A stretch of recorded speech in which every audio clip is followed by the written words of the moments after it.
things, so nobody will really know who's who.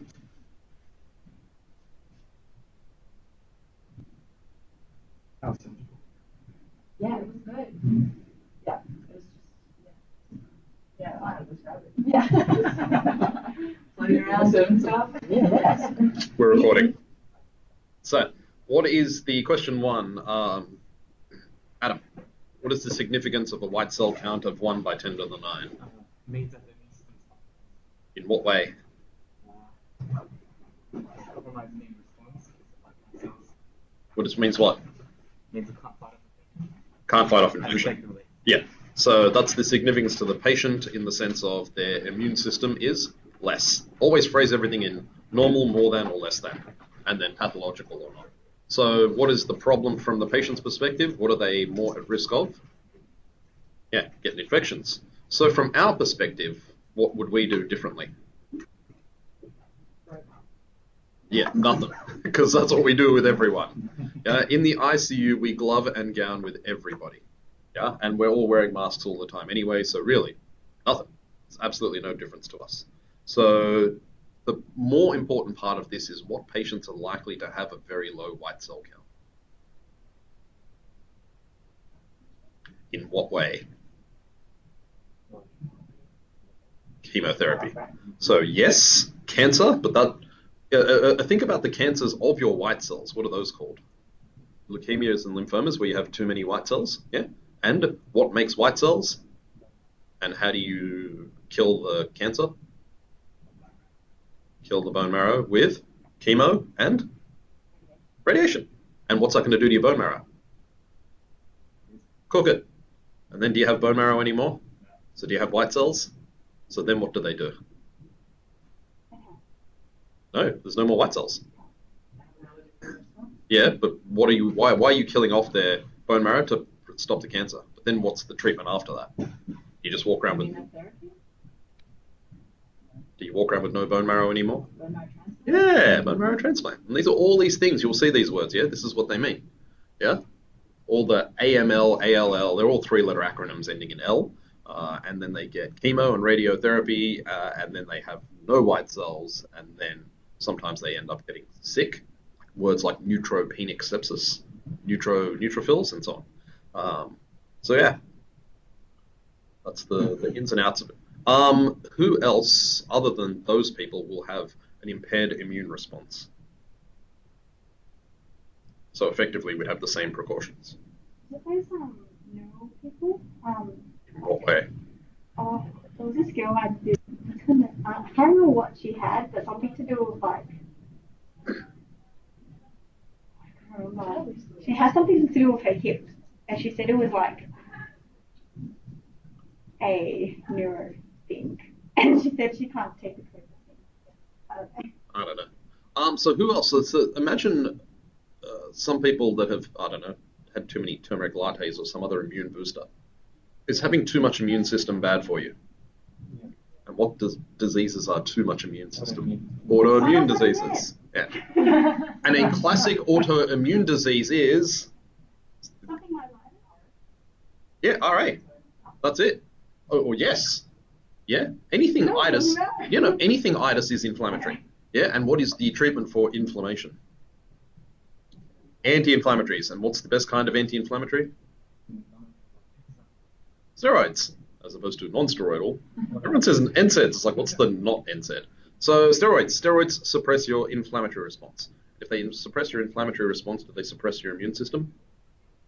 Yeah, and they make you more at risk of infections. And all these things come into it. Who's some people that you would otherwise medically want to suppress their immune system? So other than transplants. So here we do kidney transplants. At Vinnie's they do heart and lung. I think they do maybe liver. It's at RPA, and they do stuff. So yeah, they will be immunosuppressed so that they will tolerate somebody else's kidney or organ. Does that make sense? So what do we do differently? Nothing. We do the same stuff we do in the ICU always, which is why I just tell you do that because it's easier than trying to work out who you need to do that for. There's glove and gown. We wear masks for everyone. Wash your hands on the way in. Wash your hands on the way out.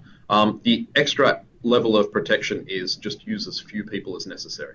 Yeah. So if the patient's pretty much independent and walking around, you just got to wander in there with a chair, get them to sit in the chair, walk around the room, and remember, ICU, there are people outside trying to kill you, i.e. with bugs. So they might just be stuck in the room doing laps.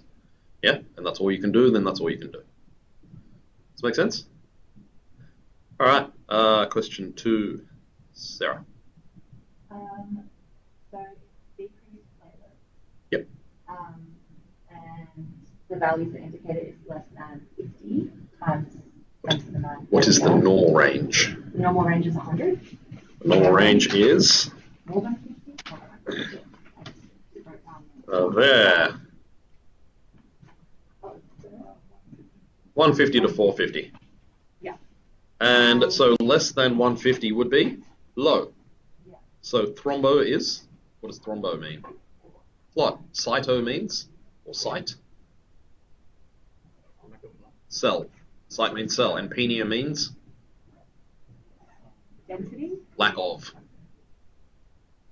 Greek, for some reason. Some stuff comes from Latin, some comes from Greek. Like osteopenia. Yeah, that's Yeah? where I was going. Yeah. Density. So it's a lack of bone density. Yeah. That's so.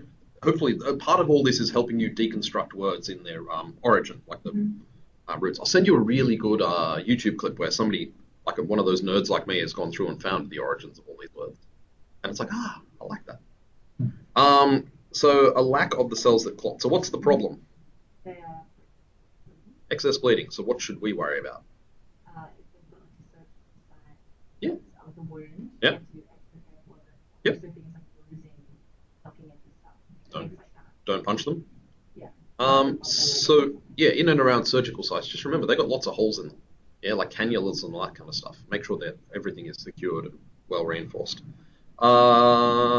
Is there anything? So would that contraindicate mobility? Maybe if it was less than 25 was extra 40, No. right? Still fine. No. So what wouldn't we do? What's some things that might actually cause bleeding that we do physio-wise? Excessive strength because This is ICU or thereabouts. Think about what we were doing yesterday in the ICU that might cause bleeding.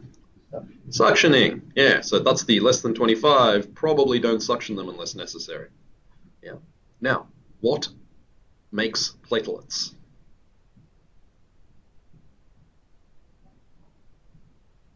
Same place that you make white blood cells, which is in the bone marrow. So who's going to have low platelets? The same people that have had chemo/radiotherapy. And there's various other things that chew up your platelets, like getting COVID, or in some people getting the COVID vaccine, or in some other genetic things. That's actually the person we saw in ICU that has the intracerebral bleeds. Yeah, they have a thrombo something. What does thrombo mean? Clotting. Something means sad face. Yeah, I don't remember all of this, but I can look at the person and go, that's what happened. Yeah. Why? Thrombo something. ITP, apparently, what the acronym is. Does that make sense? All right, question 3, Haley. So, objective measure in less than 11 point. Oh, sorry, white cell count is less than 11 times greater than. Less than? Oh, greater than, sorry. 10 to the 9. And then, So high white cell count, more than 11, yep. Yeah, and then increased temperature. And a high temp. Yep. Fair enough. Very common. What other things? What other numbers that we commonly measure might be astray?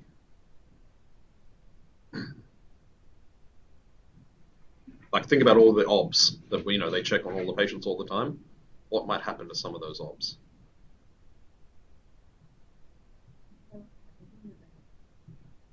Panic. So what is panic? Heart rate goes up. Why in this case would their heart rate go up? You've all been sick. How do you feel? Your temperature goes up, so why would your heart rate go up? No, you're trying not to have an adrenaline response, but it's a similar kind of thing that it will look like panic. What else goes up in an adrenaline response? And? It's gone. Somebody clean that off. What was the other thing in panic? Respiratory rate. Yeah? Why? Because you feel like you're dying in the end stage, but even low grade. So let's just put temperature into that box. What's your temperature going to do to your metabolic rate? Yeah, because as you increase in temperature, what happens to the rate of chemical reactions? Increases. So for every 1 degree Celsius, your temperature goes up. So you go from 37 to 38, your base metabolic rate goes up by about 10%. Yeah? So if your temperature is 39, you are running a marathon, lying down. So does that mean you're going to have to eat more carbs and need more oxygen and need to clear more CO2? So is that going to make your respiratory rate go up and your heart rate go up? Yeah. Now, what else happens in an infection? Well, all pathologies look inflammatory. Yeah. So you've got a infected big toe for, I don't know, your ingrown toenail. How does it look? That's if it's got pus. So that's another good sign. Pus. Yeah. Coughing up yellow stuff. Pus. What else? Yeah, that's, we said inflammation. Swollen. Why? How? Correct. So blood is going to the area. How do you get more blood to an area? Vasodilation. All pathologies looking inflammatory are vasodilation. So locally you have bigger blood vessels and increasing permeability of the epithelium. So the cells, whatever the problem is, the cells, more cells go there in your blood, and whatever is needed does the job. So if you're bleeding, what cells do you need? Platelets. If you've got infection, what cells do you need? Yeah. And if you're just doing more work, what cells do you need? Red blood cells to deliver oxygen. Yeah. If you are doing more work in your quads, do you want more oxygen to your quads? Is that going to be vasodilation? Yeah. Feeling the pump. At the gym, feeling the pump. Same thing, vasodilation. So if you vasodilate locally, redness and swelling. Now, what if you have, say, the diabetes and you don't fight the infection off there and it gets into your blood and into your system? What are you going to have? Yeah, septicemia, as in septic infection, emia in the blood.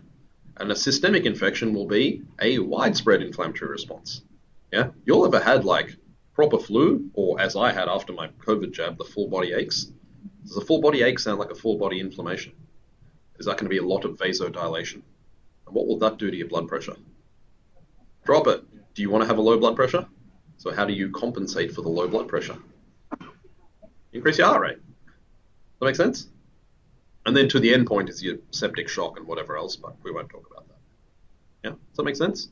So high heart rate, low blood pressure, respiratory rate would be up because you feel stressed and you're doing more work. Yeah, redness, swelling, and all that kind of stuff. If it's a local thing, like redness and swelling aren't an objective measure, but if you stuck a tape measure around somebody's knee and then measured the other knee, is that an objective measure? Yeah. Yeah, and then the yellow or green stuff, you know, from the wound or coughing up or whatever. Makes things obvious when they're obvious. So other than bacteria, what else cause infections? Virus or fungal. I just think athlete's foot. Yeah, candida or tinea or whatever that is. Yeah, can those things create problems other than just locally? Yeah, they can. So your classic viral is, well, the COVID or the influenza or anything like that becomes systemic. Yeah. So if you have a bacterial infection, you get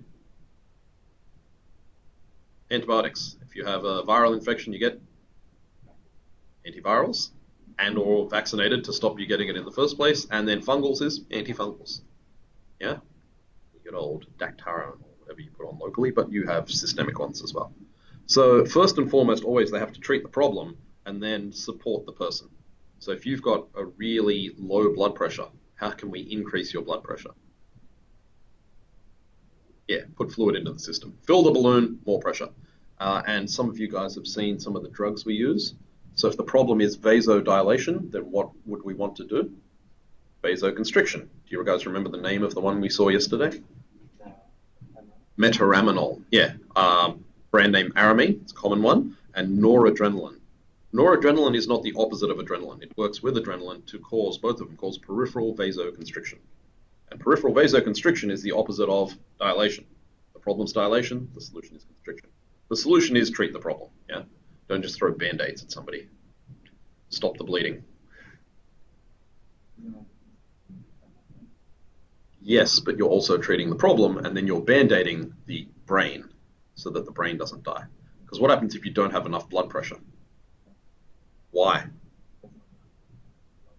Perfusion pressure. So perfusion flow rate and perfusion pressure. That makes sense? So you need two things, not just flow, because you'll have high flow when you're vasodilated, but you won't have enough pressure to push blood uphill through a solid organ and out the other side. So what's going to happen to oxygen delivery to your brain? Yeah, and will you be standing up or lying down? Yeah, and most of you have experienced this. Yeah, that's it. That's what it is. Make sense? Any questions on that? Because that is a lot of complex stuff. Yeah, we'll come back to this in various ways when we're talking about heart. And I'll show you a nice little flow diagram to work this out. Where are we? Question for Ornan. Is the high end of normal or the regular end of normal? What would the low end of normal be?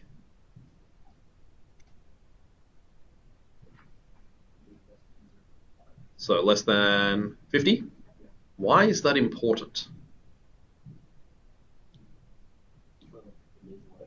So part A, if your kidneys aren't working, this number, your creatinine or your urea would be off. Yeah? And so if your kidneys aren't working, you have got a low urine output. What happens to the volume of blood in your system? Well, what happens to your fluid volume in your system? Increased. And what will your blood pressure be? High. So that's problem A, low urine output, high blood pressure, kidney failure. Problem B is, when else would have you personally had a low urine output? Dehydrated. So what is your blood volume at that point? Less. So for any reason that you have a low blood volume, dehydration or hemorrhaging, you'll have less urine output. What else will make your blood pressure low? Sepsis. Anything that makes your blood pressure low, your kidneys will think, this is a low pressure, let's retain fluid. Yeah? If your heart isn't working very well, is your blood pressure and cardiac output going to be happy or sad? Sad. And if your cardiac output is sad, will your kidneys want to get rid of water or retain water? Retain water, yeah? The renin-angiotensin system. Aldosterone, cortisol, all those words come in there. But just think renin, renal, angio, blood vessel, tensin, tension. That's it. I will never explain it further than that because it doesn't matter. Kidneys, blood pressure, they go together, yeah? So having a low blood pressure, your kidneys should try and help. In the long term, I guess having high blood pressure, is that good or bad for your kidneys? Bad. And then you will end up with the problems later down the track. But that's when you're 40, not when you're 15. Does that make sense? So it's one of those things we just randomly read in the patients, and particularly post-surgery, you reckon the person's been under a lot of stress? Yeah, and will stress change your urine output? Yeah. Now, there's stress, low urine output, good blood pressure or high blood pressure, and then there is stress because you've been hemorrhaging and whatever else, low urine output and low blood pressure. Yeah? So you put that low urine output and the low blood pressure as three problems. Problem A, problem B, and the combination of those meaning extra sad face. Yeah? Because you can have one or the other, not too sad, but both of them is triple sad face. And therefore, what's the likelihood that the person might fall down when we stand them up? Yeah. And it's just a very simple thing that you read. Yeah? Ooh, urine output, sad face. Aha. Be careful. Because we stand people up all day, every day. What is our job? To not drop them. Any monkey can stand a person up. Having something soft for them to land on that's not you is the intellectual property that you bring to the situation. Yeah? That's all. It's all these things, like, back to the stuff above, like what of those would indicate that somebody might be more likely to fall over? White cell count, temperature, blood pressure, heart rate, respiratory rate, yeah? The more sad faces you have there, the more careful you need to be. Yeah? Your irritability scale when you're doing musculoskeletal, remember that? Same thing, happy face, sad face. Yeah, that is literally your visual analog scale actually has the happy faces and sad faces on there. That's where I get this from. It's like, aha, let's take something really simple that everyone understands and just make it really simple so they understand. Yeah? More sad faces, more careful. And if you have too many sad faces, you go, maybe later. Maybe later this afternoon, maybe tomorrow. Yeah, and we know the things that can be fixed and the things that just need time. Yeah, so if somebody has an acute infection, maybe wait till tomorrow. Yeah, they're on the downswing and wait till they're on the upswing in terms of the numbers. The numbers don't have to be great. They just have to be not getting worse, let's say. Yeah, and as you know, say the amount of inotropes, the things for their blood pressure are coming down, we can do more work. Yeah, if they're going up, person's more likely to fall over, do less work. Yeah, can you always ask any of these people to cough? But can you get every one of them out of bed? No. Alrighty, where are we? Question 5.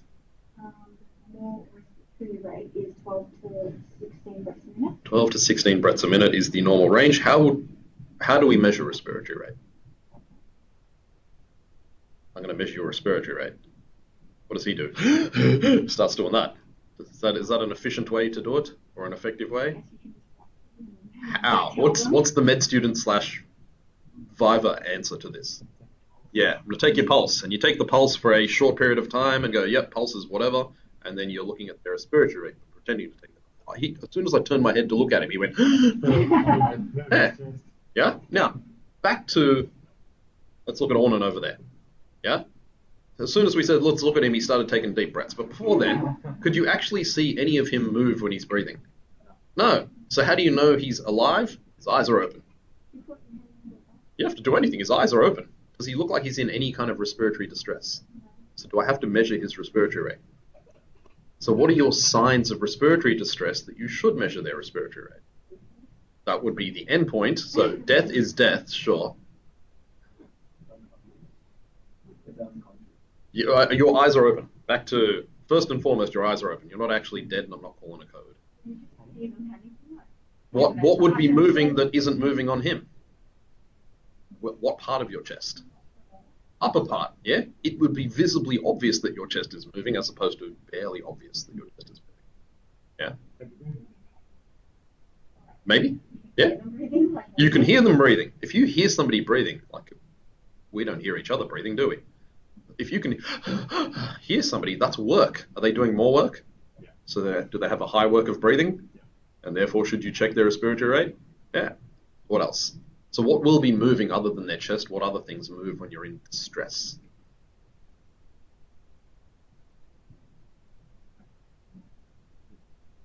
You're looking at somebody. Just the very first thing you know is what you see.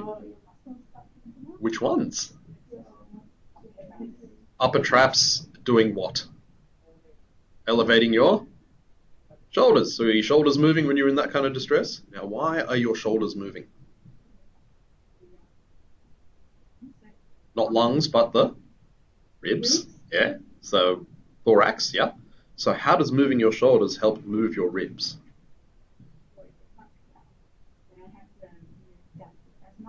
How? What muscles are you using? You are correct, but what muscles are you bringing into the game? So you're leaning forward. That's the other one. Yeah, your classic lean forward, bracing. Old bloke reading the form guide today. Yeah, you will see that. He's got the form because the Melbourne Cup's on, and he's leaning on his elbows. So what muscles am I bringing in? Pecs, you said? Which pecs? Why major? Why minor? Is to the ribs, plural. Where does your pec major insert? Sternum. Is sternum a rib? So is pulling on my sternum going to move my lungs? Which we'll get to why I don't want you using those other words you're all about to use, because I will be very unhappy. So your pec minor is anterior from the, what's the lumpy bit there called? Underneath it? That's with a C. Coracoid process to those ribs. Yeah? Does that look like it will pull my ribs up if it contracts? And if my shoulder stays up or still, it will move my ribs, as opposed to protracting the shoulder. What's the other shoulder protractor that also pulls on ribs if you serratus anterior? Yeah. Medial border of the scap to those ones. And is the line of force up and out? Yeah. Those are accessory muscles of breathing. Now, in order to do this, what muscles do I need? You said before, traps and, before that, we get to that, levator scap. Yeah? Where do they attach, the front or the back of your head? So if they attach to the back of your head, what way will your head move? Now, do you want your head to do that? So what do you need to contract to stop your head doing that? Those ones, yeah? Sternocleidomastoid. Any of those words a rib? No, so they're not breathing muscles, they're signs of distress. This is where people combine two things into one idea. It's like, no, distress, and what's the other ones? Your deep neck flexory things? Scalenes, they attach to your first rib. I guarantee most of you can't find the first rib on expert. I guarantee at week 5, you'll get it half the time. I know for a fact most people don't know how, because people trying to teach this can't find the first rib. That's all. The first rib is it's the size of my little finger. You reckon if I'm pulled on that, it's going to do much for lung movement? So do scalenes do anything for your lung movement?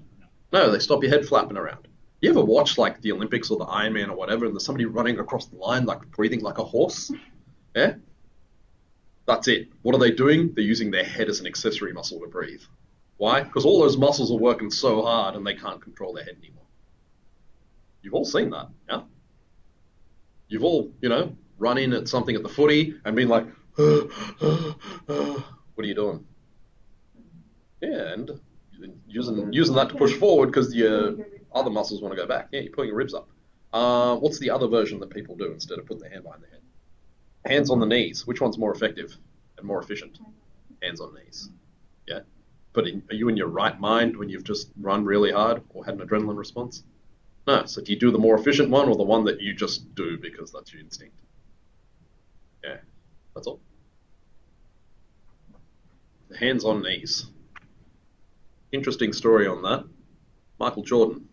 You know how all basketballers have shorts down to their knees? Before Jordan, they were the short shorts like AFL players wear. And Jordan wanted longer pants, so when he was short of breath, he could grip his pants when he was short of breath to give him more recovery faster. And Michael Jordan changed the length of shorts for everybody in the NBA. Yeah, because he wanted longer shorts, and he had them make him longer shorts, so he had something to grip onto to help you with his accessory muscle use.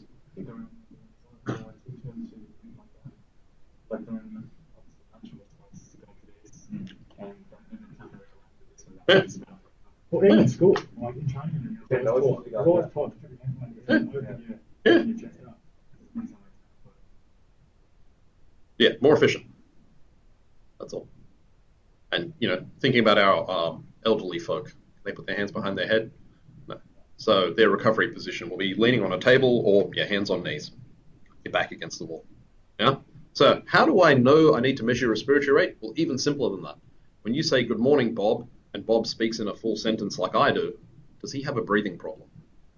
Whereas if Bob talks in only 2 words or less, does Bob have a breathing problem? That's it. Straight up, words per breath. Beautiful, beautiful objective measure. If that's off, check all the other stuff, but it tells you very quickly, Bob's problem is shortness of breath. Look at how he looks, look at everything else, whether he's got his oxygen on, the classic oxygen on the forehead. Yeah? You're getting 2 liters a minute in your forehead. Is that an FiO2? No. Back to when somebody says, "Oh, and how do you convert liters to FiO2? You say, no. Just say no. If anyone has a problem with that, ring me. I will yell at them. You do not convert liters to a percentage. It is bad math, and it offends me that people do it because it doesn't work that way. Yeah? And the classic is nasal prongs in the mouth, in the nose, breathing through their mouth. Yeah, as we see many people do. Much of that oxygen going where it should? No. As opposed to somebody that's like slowly and calmly doing their yoga, then more of that oxygen is going into their lungs. Yeah. So the same 2 liters a minute give you 2 different numbers in 2 different people. So just go 2 is 2, their sats are their sats. What number sats do we want to chase? 94. Why? Because 96 creates more problems than 94. Yeah? So if you run 4 liters through somebody's nostrils, you reckon their nostrils are going to block up? Yeah. So run 3 or 2. Works better. Make sense? So yeah, the signs of distress are all those things we talked about. Yeah, the accessory muscles are just those ones and those ones. Very important point. Everyone get in the classic student position. Take a deep breath, everyone through their mouth. Again, think about how that feels. Now just sit straight. And everyone take a deep breath.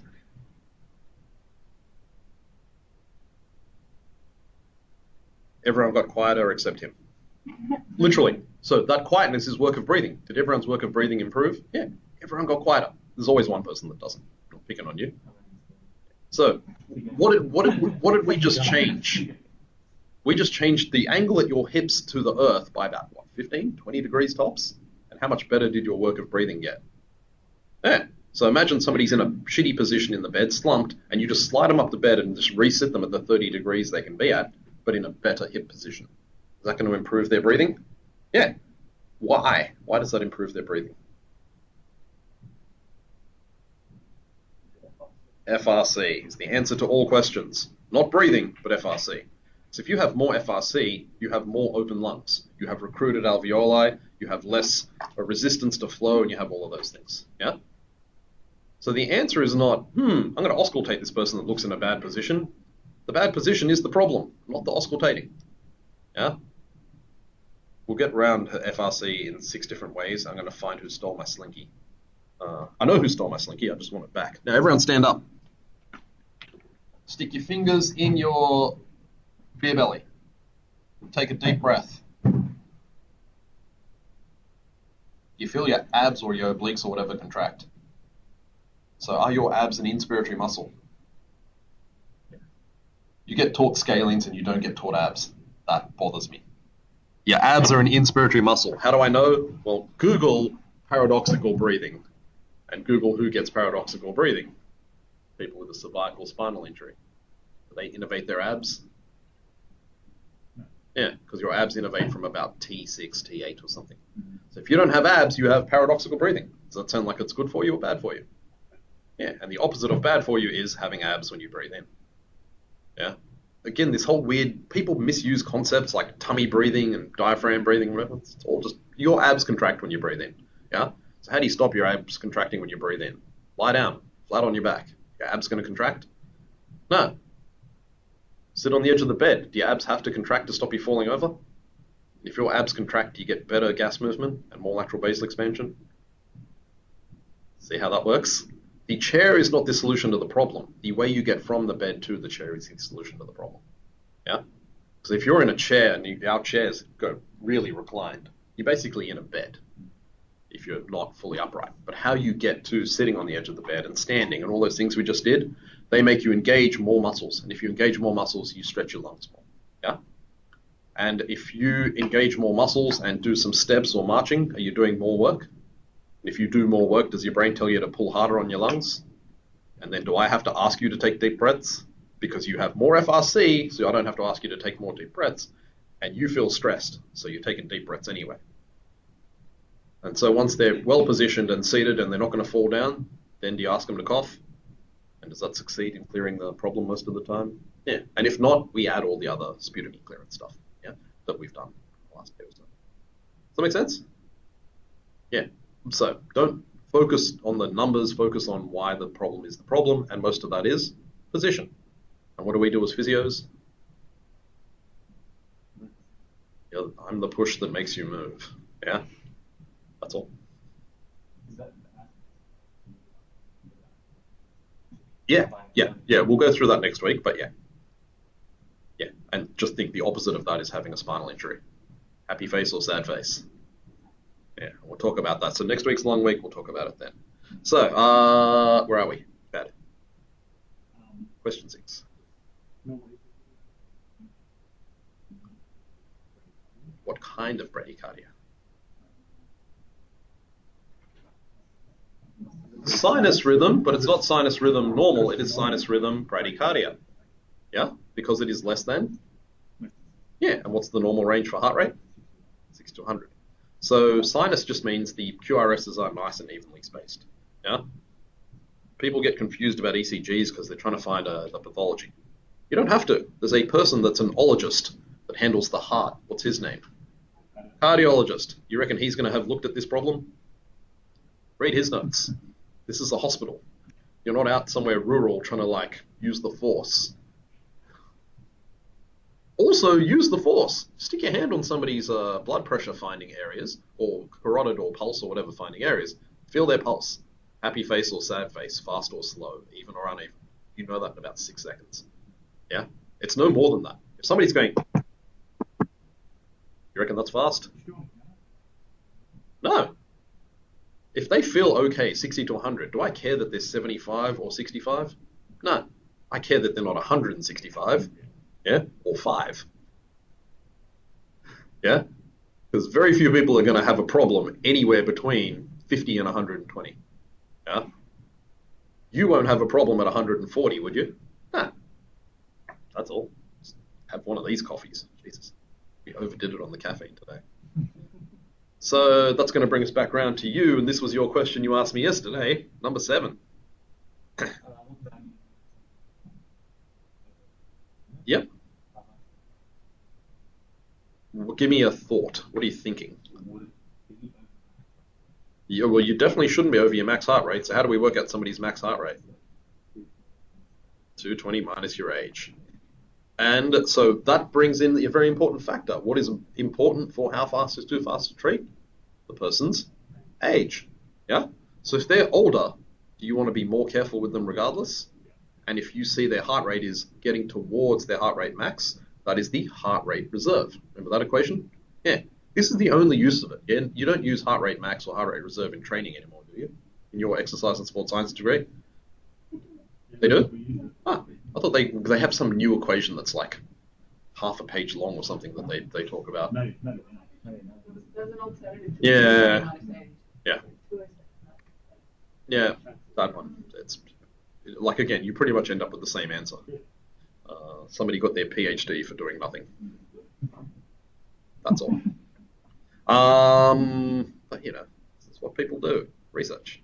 So most importantly, the older the person is, just the more you worry about how high their heart rate is. Yeah? Like if your patient's your age, and they're 160, well, do they need physio? Yes or no? That's it. The answer is yes. Physio them. So part B is treat. There's a bunch of things we mean when we say treat. So if somebody has sputum, should we de-sputum them regardless of their heart rate? Because sputum is a problem of airway and breathing. And what comes first and foremost in resuscitation? Airway, then breathing, then circulation. So when we're talking about the problem of sputum movement, gas movement, function, always think sputum movement and gas movement. That's your job. Yeah.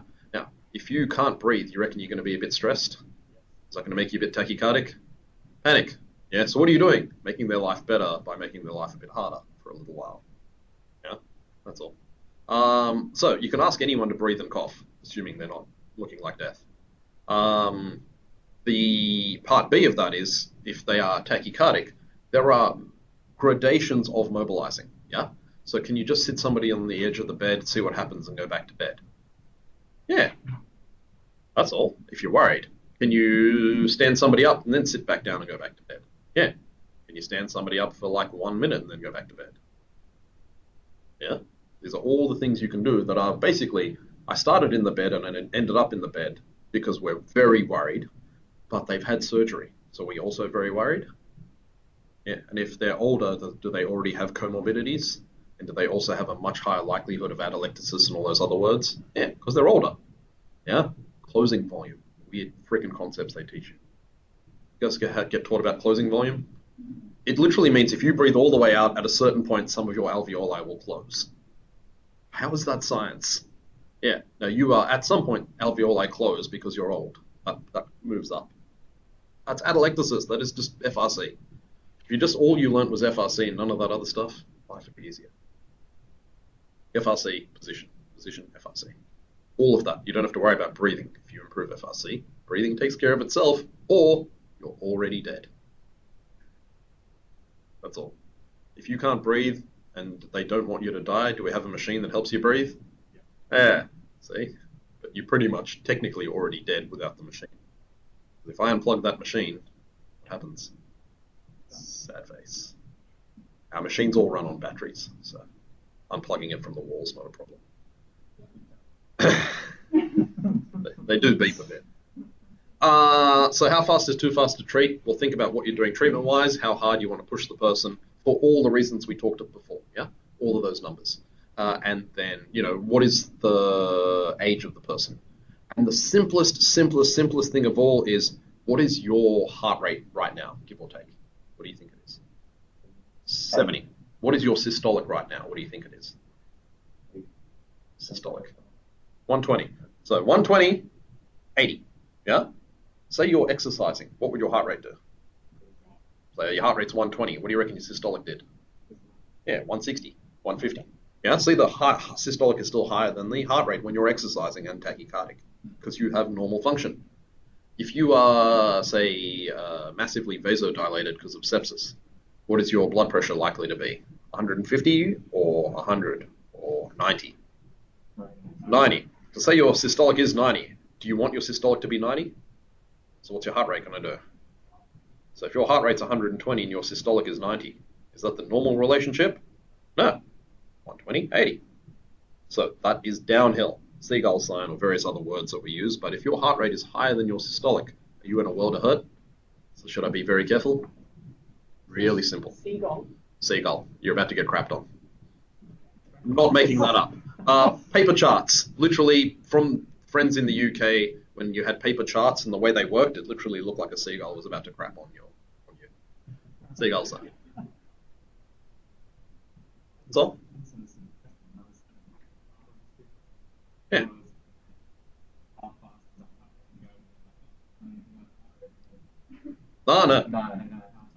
No, treat in terms of physio. Oh, no. So say somebody is tachycardic. No, actually, we rarely talk about that. If somebody's heart rate is high, what would they do medically? Beta blockers, because you are blocking the beta what? Adrenergic receptors. Beta adrenergic receptor will do what? Well, when adrenaline hits it, what does your heart rate do? So if you block the beta adrenergic receptors, what does your heart rate do? Yeah.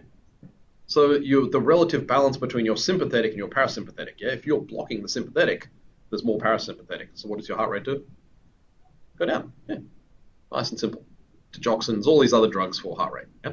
That's it. Give them the heart rate lowering drugs if their heart rate is too high. And if your heart rate is high, causing hypertension, can I just bring down your blood pressure by reducing your heart rate? And that's your beta blockers, your metoprolols, your propranolols, and all those kind of things. Yeah. So if somebody is tachycardic in whatever form, and you don't want to treat them in the morning, but they're going to give them the drugs, do the drugs work? And if the drugs work, do you just come back in the afternoon? Yeah. Now, do the drugs work too well sometimes? That's all. And their blood pressure might be too low. Equally, so you don't do anything differently. It's equally careful with all of these things. Does that make sense? Where are we? Question 8, Sarah. So the obvious ones were the decrease in potassium and decrease in magnesium, so less than 3.5 and less than 0.7. So low potassium, yes. Low magnesium, yes. What about a high potassium?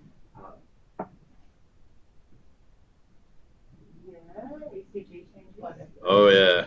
So a high potassium is literally how you kill a person. When I said yesterday there's only one thing that kills you, your pH, there's two things that kill you. High potassium.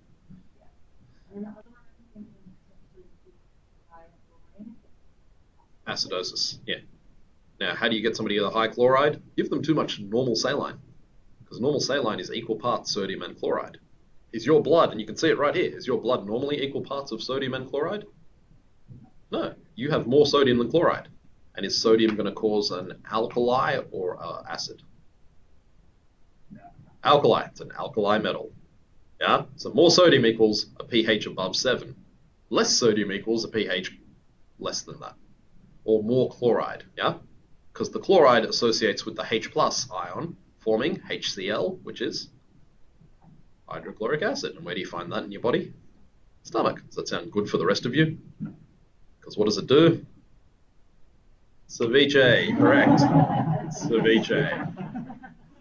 The number one way to think about this. When did I learn that? In Peru. We were making ceviche and I went, this is how I'm going to take acid base for the rest of my life.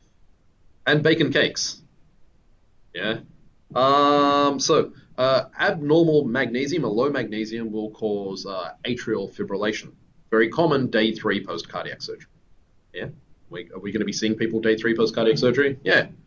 You will spend more time with them than anyone else does because they're pretty much ready to go for long walks. They'll go into rapid atrial fib while they're with you. It happens to everyone every week. Find a chair if they look funny. Otherwise, just wander back and sit them down. Tell the nurse. It's just one of those things. Sometimes it's day 2, sometimes it's day 4.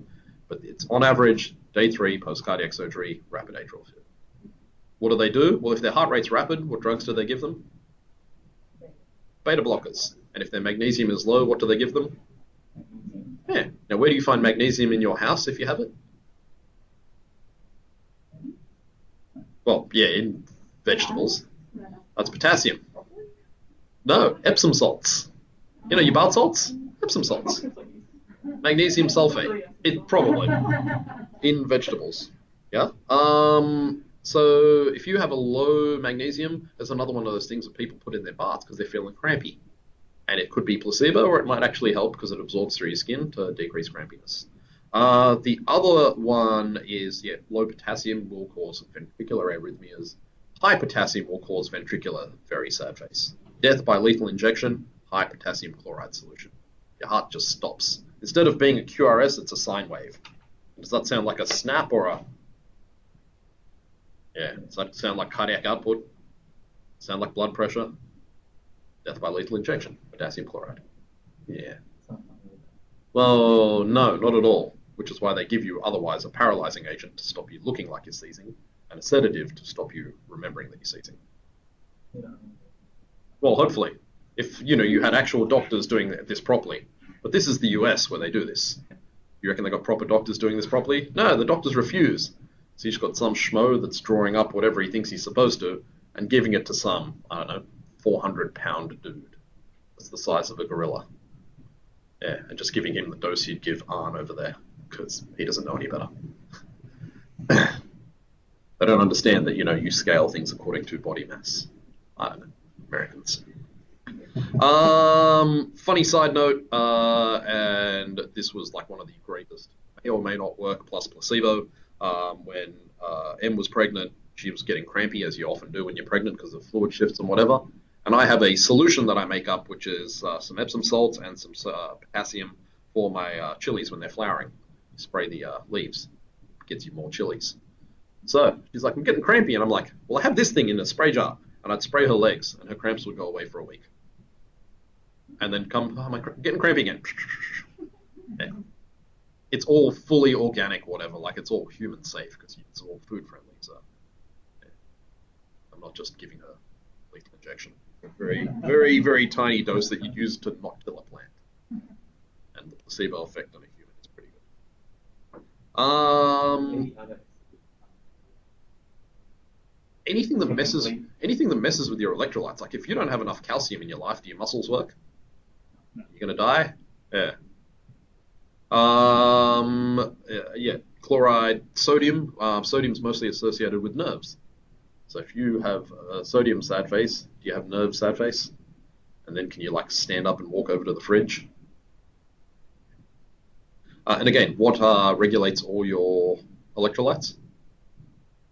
Kidneys is the regulation, and then where else? What else? Where do you get your electrolytes from? Yeah, gastrointestinal tract. So anything that's GI sad face, like vomiting, diarrhea, or bleeding, is that going to mess with your electrolytes? Yeah. Is that going to kill you quickly? Kidneys will kill you slowly. Diarrhea will kill you in days. Yeah. That's all. We'll come back to that in various ways. The question 9A and 9B, where are we? Ellie. So 45 degrees. So head up 45 degrees, yep.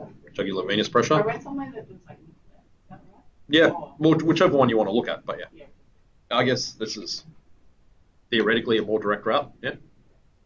And then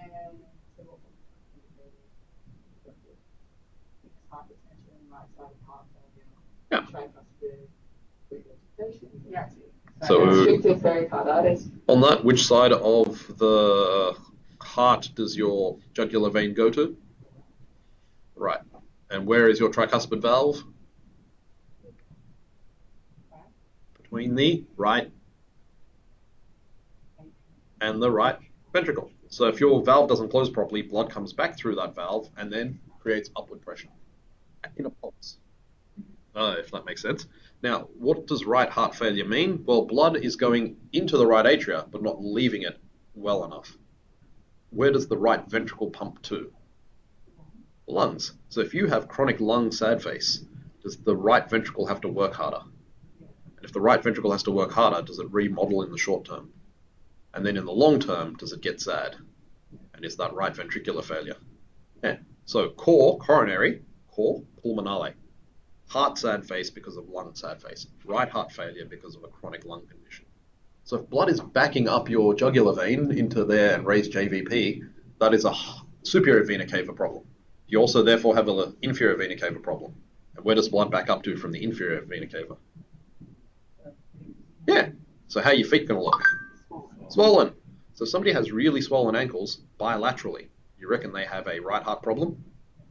And at the worse their ankles, you reckon the worse their heart? And the worse their heart, you reckon the worse their lungs? And when do we look at somebody's feet? When we're putting the red socks on. It's the second thing you know about a person. The first thing you know is how many words per breath. And the second thing is, back to what I tell everyone in their first week, how do we assess somebody's chest? Put some red socks on them. Check their straight leg raise while you're putting the socks on them, as we've done. If you can lift your leg up and I put the socks on, is it likely to be easy? Yeah. And if you can't do it, is it likely to be hard? The lady in cardiothoracic ICU, yeah, one of those legs was not happy. Were her legs very swollen? Is she in cardiothoracic ICU? So what do you reckon her heart is, happy or sad? Yeah. So it's really simple. Where are we? That place, cardiothoracic. Heart, sad face. So who has really bad chronic lungs? People on the respiratory ward. People that have had a smoking history. People that have all those fibrosis-y kind of words. Do they sound like chronic lung disease? Yeah, so across 20 years of that problem, are they going to have right heart failure? And they'll have cankles. And will they also have finger cankles? Yeah. What do we call finger cankles? Clubbing. We call it finger cankles. Because if you think about finger cankles, you think about cankles. Most importantly with all that, the worse the ankles, the worse their lungs. Be more careful. Take oxygen. Do all that kind of stuff. Have a chair to sit in. But also, you've all had a swollen ankle at some point in life. What did you do with that ankle? So if they have two swollen ankles, and if you don't elevate them both, they get more swollen. No, sorry. If you don't elevate their legs, the legs get more swollen. And then when you're trying to return them to bed, is life going to be easier or harder for you? So you're just making your life easier by finding a footstool and elevating their legs and doing the appropriate thing you should do as a physio that's looking at a swollen ankle. And you've looked at the swollen ankle because you checked that they had socks and so on. Yeah, TED stockings, all those things. Yeah, the TED stockings, they have all sorts of things. Now, if somebody's legs are too swollen, it becomes difficult, but yeah. Yes. All of the above, unless it's not possible. Yeah? And it's one of those things that you never think about, and you're like, swollen ankles. Why did they make it 3 meters and stop? Yeah, those legs tell me all about that. Yeah?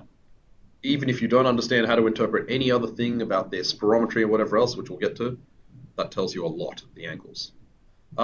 Which brings us to the next question. Ornan. This one wasn't quite sure. That's the whole point.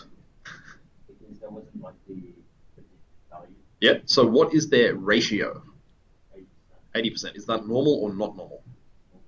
Yeah, so if the ratio is 80%, then it's not less than 70%. So are they obstructive? No. Now, the next number that's very important is the FVC. What's some things that determine what somebody's FVC should be? And? Height. Yes, body weight. Yeah. So if this was, say, a 70-year-old, 5'0" lady, would that be a decent FVC? Probably. If this was Chad, would that be a decent FVC? So if Chad had an FVC of 2 liters, would that be less than 70% of predicted? Yeah.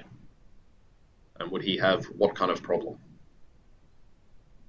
Restrictive. Restriction can't get gas in. Obstructive can't get gas out quickly. Yeah? So if you can't get gas in, you have a restrictive pattern. Is me asking you to take deep breaths going to help?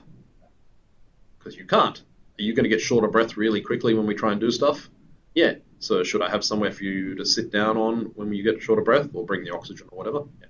Now, if you have somebody with an obstructive pattern, can they get gas in? Yeah. But can they get gas out easily? No. So should you be asking them to take deep breaths? Because it would be bad for them, particularly that good old inspiratory hold thing. Yeah? Does that make sense? That's why deep breaths aren't the answer to any question, other than what are parts 2 and 4 of ACBT. Use breathing and that kind of stuff for secretion clearance. If you want to improve somebody's gas movement, stand them up, improve their position. Yeah? Patients just do that themselves. So what is another good expiratory technique? Sorry, pursed lip breathing, for those playing along. What is another good expiratory technique other than pursed lip breathing? That's for helping dome the diaphragm, but what's another expiratory technique? PEP. PEP devices, Archipella or Bubble PEP or Syringe PEP or any of those things. Syringe PEP's brilliant. You get a big syringe, pull the plunger out of it, and now you've got what looks like a trumpet. Put the big end to their mouth, and you've got the tiny end at the other end, and when they blow, like a trumpet, you get PEP. Yeah. Do you get a known or controlled amount of PEP? No. But do you have to deal with an Archipella or water or anything else? So is it like it takes 6 seconds to make and 6 seconds to teach them? Yeah. And the instructions are blow like a trumpet.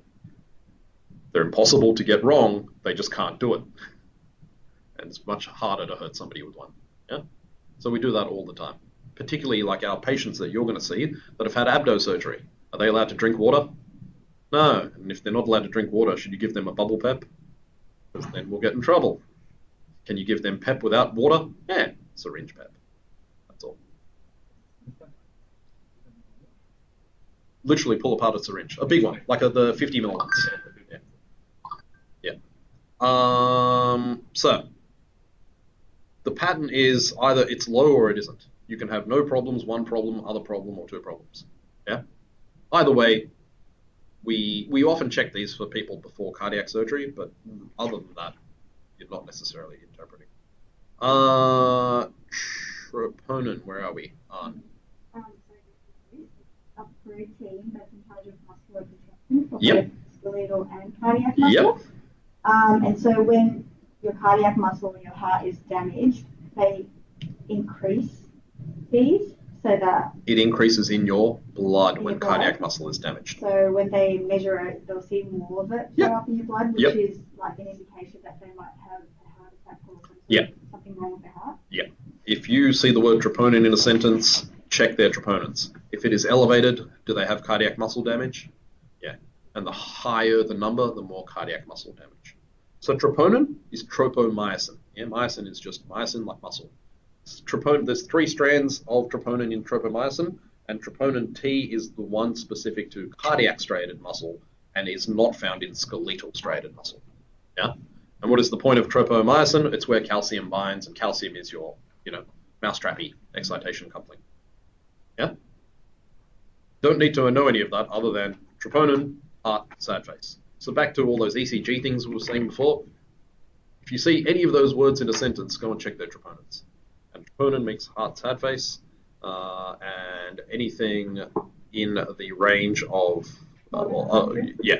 like anything above like a non-zero amount basically they'll say is significant. It's how significant is a whole other story. Either way, what's some other words that we'd see that mean go and check somebody's troponin? Well, if you see ECG or troponin, what else? What's some reasons why somebody would come into hospital, and what's the words they'd use to chest pain? Yeah, so you all described the classic symptoms for a man. Are they the classic symptoms for a woman? Yeah, well, that's a whole weird, vague thing. I have to find the paper on this and teach it properly at some point. But yeah, I was very much listening to, like, even in the modern day, people are just taught the typical example, which is in the 1960s, a guy having a heart attack, not anything vaguely to do with what a woman having a heart attack would look like. Why is it different? Because you have different physiology, you are less likely to have one below the age of 65 and all that kind of stuff. Because we'll say estrogen, but I don't remember. But, So what other female signs? so it's going to be a lot vaguer. So therein lies the problem. If you come into hospital as a man having the classic signs, you're going to get treated for all those things really quickly. Whereas for a female, you may not. And they may not think to check troponins. They'll do an ECG, and if you have the classic ST elevation change, sure. But if you don't, as NSTEMI, non-ST elevation MI, what that means is you don't have the classic changes. So as a man, they might still do troponin because you're 55 and having classic signs, but as a woman, you might not. So when would you go to They might not. This is the problem. Therein lies the problem. They don't know what the classic signs of a heart attack are, or they come in thinking it's some other thing. Like you've all had problems and downplayed them. Oh no, it's not that. Can't be that. Maybe that. Might not be. Yeah. Had reflux bad enough that. Yeah. She would always say that when complaining of pressure like the stomach didn't want it. That's it. Or sitting on the upper body. Somebody sitting on them. Yeah. The impending sense of doom is the other one. Yeah.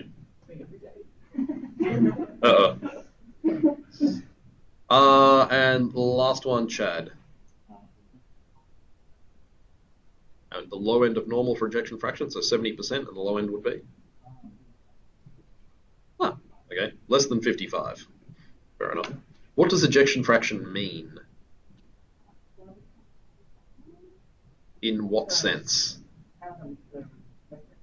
So left ventricles change in size. And how would we measure ejection fraction? Yeah. And systolic, yeah, minus the diastolic on what test?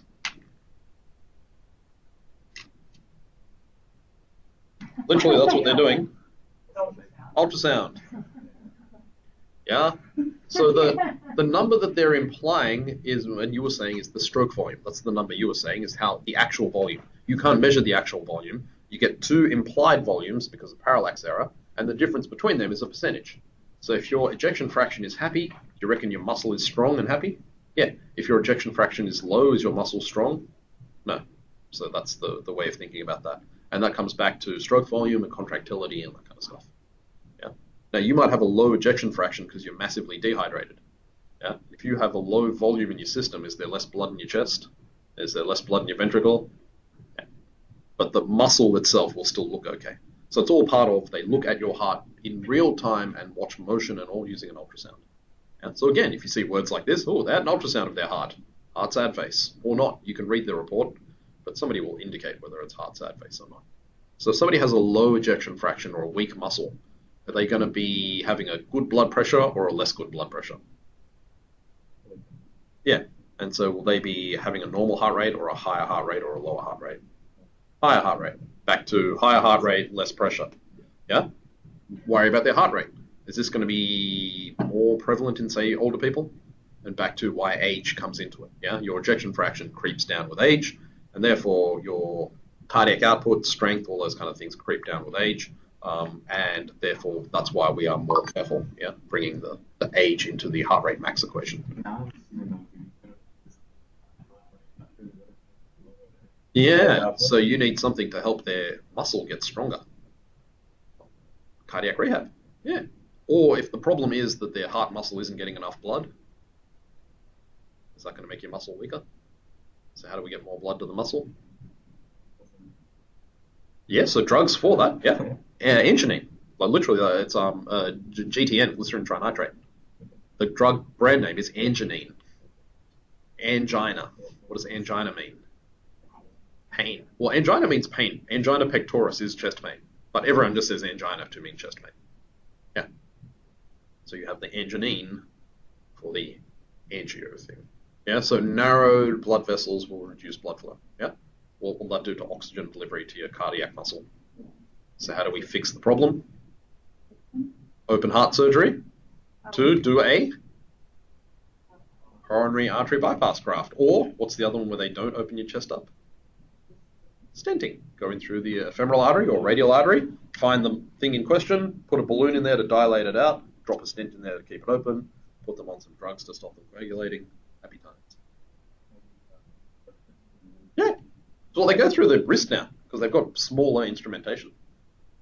Yeah. Well, they do the same thing for brain stuff. Yeah. Imagine brain sad face. If somebody's blocked an artery, can you unblock an artery? Yep.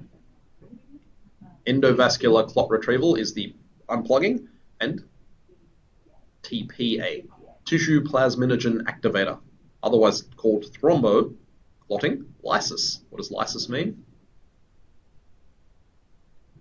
Breakdown. Yeah. Why do they choose between the two? Time frame. You can do the TPA is for less than 4.5 hours. The clot retrieval they can do for more than that. So if you wake up with stroke symptoms, they don't know whether you had it an hour before you woke up or 5 hours before you woke up. Yeah? They'll still unplug you, endovascular clot retrieval. But if you had, what's your signs of stroke? FAST, which stands for? Face symmetry. Arm what? Or? Coordination. What would be the problem for a coordination? cerebellum. Yeah, that won't be a strength problem. It'll be a finding your nose problem. Yeah, that one. So arm, speech. What about it? Slurred or? Yeah, or? In what way? Yeah, so dyspraxia is the gibberish. Having no words is dysphasia. And dysarthria is the slurring. Yeah, and then roll all that into dysphagia, which is the swallowing, because that will kill you. Because swallowing is about airway protection. If you're not protecting your airway, you're going to go out like a rock star. Yeah. Why? Heroin. What does heroin do to your level of awakeness? And if your GCS is less than 8, do you protect your airway? Yeah, it's not about airway closure or airway collapse. Airway closure is good when you swallow. But if you don't swallow adequately, all the stuff that should be in your stomach is now in your lungs. Yeah? The bad thing about heroin is it makes you vomit. And when you vomit and don't protect your airway, what do? Yeah, you guys watch Breaking Bad? Yeah, Breaking Bad. Yeah. Anyway, good talk. It was good fun. See how this recording is. And